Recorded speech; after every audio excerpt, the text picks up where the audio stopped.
Good afternoon Himachal, आप देख रहे हैं दिव्य हिमाचल टीवी। मैं हूं वंशिता शर्मा। आज दोपहर हिमाचल में देखिए अब तक की बड़ी खबरें। गोहर में लगा था स्पेशल कैंप, ऑपरेशन थिएटर में महिला की मौत। ऊना का यह अधिकारी नॉट आउट 103, देखिए कैसे बनाए गए रिकॉर्ड पर रिकॉर्ड। मरीज को चारपाई में डाल दरिया लांघने पर मजबूर ग्रामीण। किसने कहा सत्ता में आते ही बेरोजगार युवाओं के लिए करेंगे ये काम। सोलन में नहीं थम रही जंगलों की आग, अब इस जगह लपटे।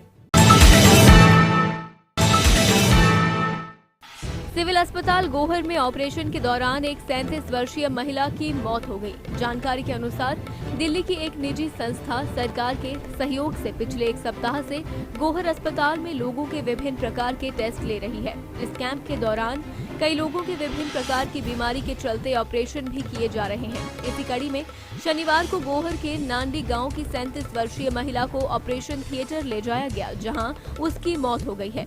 एनेस्थीसिया का इंजेक्शन देने के बाद महिला की तबीयत अचानक बिगड़ गई और उसकी मौत हो गई। सूचना मिलने के बाद मौके पर पहुंची पुलिस ने मामला दर्ज कर लिया है। मामले की जांच की जा रही है। महिला के परिजनों ने निजी अस्पताल के चिकित्सकों पर लापरवाही के आरोप लगाए हैं। उन्होंने मामले की जांच की मांग की है। महिला की मौत को लेकर निजी संस्था के विशेषज्ञों व स्वास्थ्य विभाग के अधिकारियों में हड़कंप मच गया है। मृतक महिला की पहचान रीना पत्नी हेतराम निवासी गांव चुडारा डांडी के रूप में हुई है। महिला अपने पीछे एक बेटा व बेटी छोड़ गई है।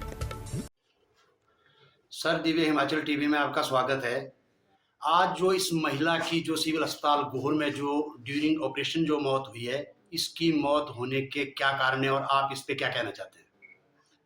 सबसे पहले तो मैं आकाश हॉस्पिटल परिवार की तरफ से श्रीमती रीना देवी की आत्मा की शांति के लिए प्रार्थना करता हूँ। उनके शोक संतप्त परिवार को हमारी पूरी सहानुभूति है। रही बात इस इंसिडेंट्स की, ये एक बहुत ही अनफॉर्चुनेट इंसिडेंस है जिसे हम मेडिकल लैंग्वेज में एनाफाइलैक्सिस कहते हैं।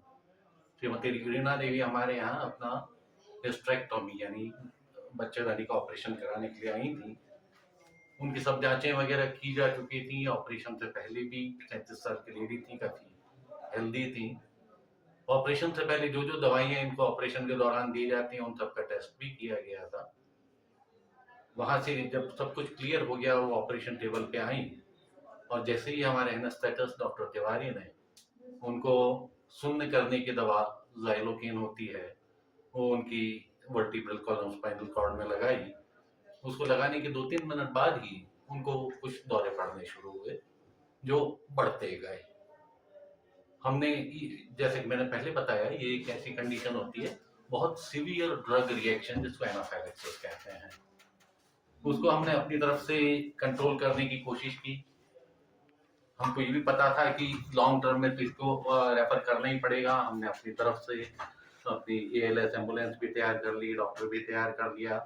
पेशेंट के अटेंडेंट को उस टाइम मैंने पर्सनली जाके बता दिया कि पेशेंट को हम हायर सेंटर शिफ्ट करेंगे।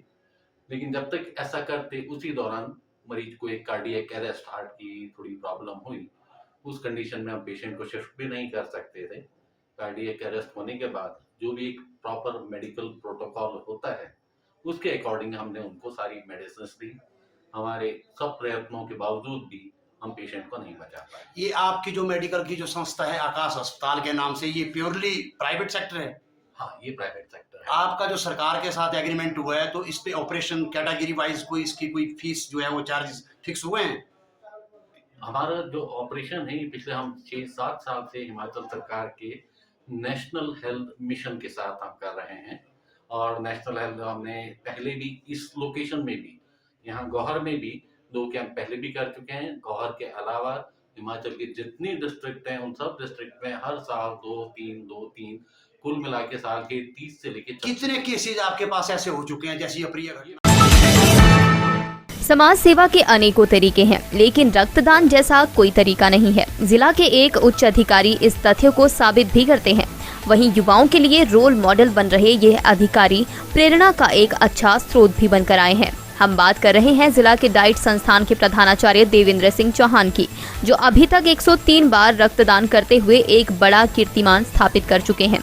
रक्तदान के इस अभियान को देवेंद्र चौहान आगे भी जारी रखने की वचनबद्धता दोहराते हैं। वर्ष 1991 में धर्मशाला में बीएड करते हुए रक्तदान के क्षेत्र में पदार्पण करने वाले देवेंद्र सिंह चौहान नियमित रूप से साल में 4 बार रक्तदान करते हैं। साथ ही युवाओं को भी सदैव प्रेरित करते हुए इस महादान के लिए आगे आने का आह्वान करते हैं।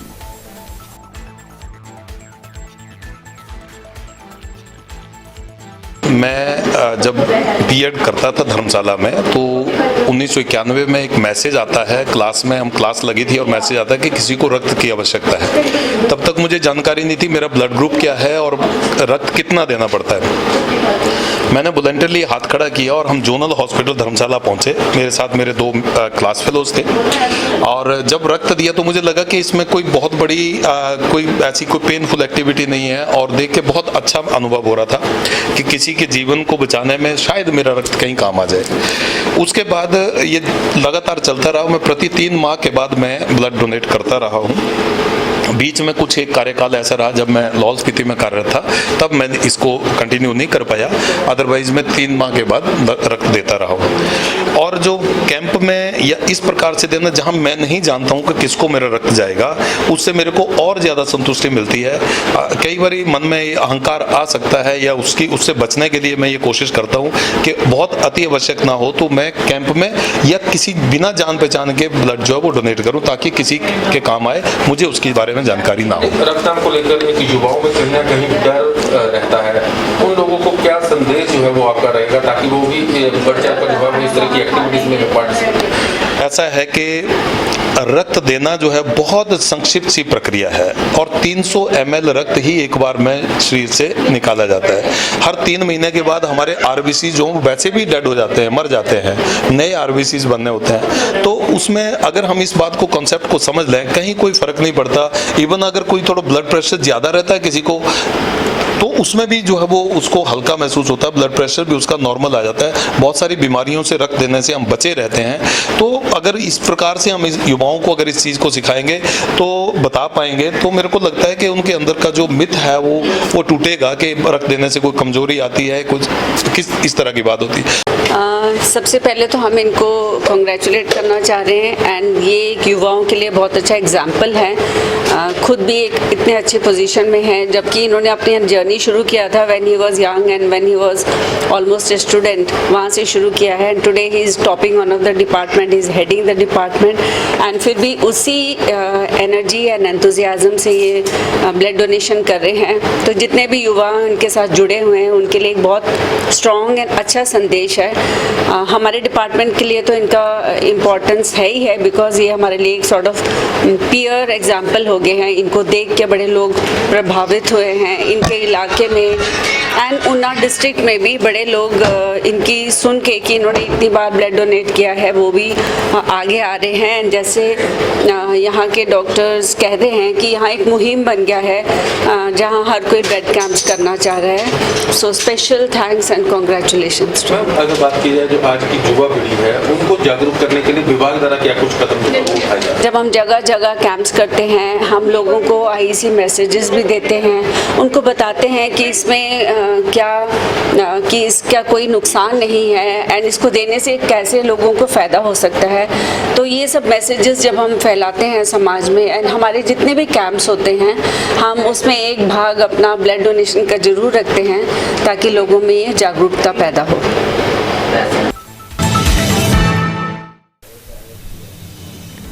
विधानसभा क्षेत्र ज्वाली के अधीन ग्राम पंचायत हार के भलोआ वार्ड के निवासी आज भी पक्की सड़क सुविधा न होने के कारण गुलामी की जिंदगी बसर कर रहे हैं। भलोआ में करीबन 6-7 घर हैं जो कि पक्की सड़क सुविधा से महरूम हैं। उक्त घरों को जाने के लिए आज तक कोई पक्का रास्ता नहीं है। आज भी लोगों को दरिया लांघ कर आना जाना पड़ता है। गांव वासियों द्वारा घरों तक जाने के लिए दरिया के पानी के बीच बड़े बड़े पत्थर डाले गए हैं जिनके ऊपर से होकर लोग घरों में पहुंचते हैं। अगर कोई बीमार हो जाए तो मरीज को चारपाई में डालकर दरिया का पानी लांघना पड़ता है, तब जाकर पक्की सड़क में पहुंचकर एम्बुलेंस की सुविधा मिलती है। बरसात में तो दरिया में अधिक पानी होने के कारण लोगों का आना जाना बंद हो जाता है। गाँव वासियों ने चेताया है कि अगर विधानसभा चुनाव से पहले उनके गाँव को पक्की सड़क मुहैया नहीं हुई तो चुनाव का बहिष्कार किया जाएगा। इस बारे में ग्राम पंचायत हार के प्रधान मनजीत सिंह से बात हुई तो उन्होंने कहा इस मार्ग का ज्यादातर हिस्सा फॉरेस्ट के अधीन आता है तथा इसके लिए एनओसी भी अप्लाई की गई है। प्रदेश में कांग्रेस की सरकार बनते ही बेरोजगार युवाओं को रोजगार मुहैया करवाया जाएगा। ये बात प्रेस वार्ता को संबोधित करते हुए मंडी कांग्रेस के जिला प्रवक्ता विजय कानव ने कही। उन्होंने आरोप लगाया कि भाजपा सरकार युवाओं को रोजगार देने में पूरी तरह से विफल रही है और यदि रोजगार दिया भी गया तो वह भाजपा सरकार ने अपने चहीतों को दिया है। आज महंगाई चरम सीमा पर है, पेट्रोल डीजल के दाम आसमान को छू रहे हैं और प्रदेश में सड़कों के बुरे हाल हैं। भाजपा सरकार प्रदेश में विकास कार्य करवाने में पूरी तरह विफल रही है। कुछ एक कार्य भी यदि किए गए हैं वह राजा वीरभद्र की देन है। प्रदेश में कांग्रेस की सरकार बनते ही बढ़ती महंगाई पर अंकुश लगाया जाएगा और बेरोजगार युवाओं को रोजगार मुहैया करवाना कांग्रेस पार्टी की प्राथमिकता रहेगी।